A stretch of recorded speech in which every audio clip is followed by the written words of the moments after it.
Dominic Miyanki's front door.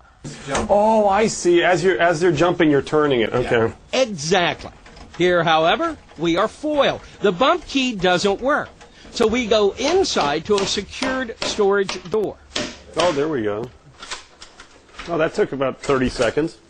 What do you think? That's pretty good. That's amazing, I think isn't they it? probably shouldn't be selling those on eBay.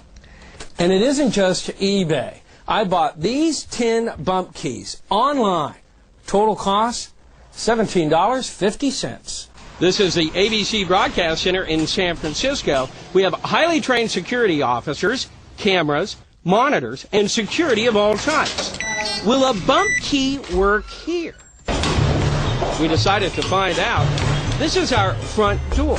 Now, if you weren't Michael Finney, security certainly wouldn't allow you to mess around with a door like this. Still, that's incredible. There it is. Should I be doing a story on this? If it's so easy and it takes very little skill, that is a real threat to everybody.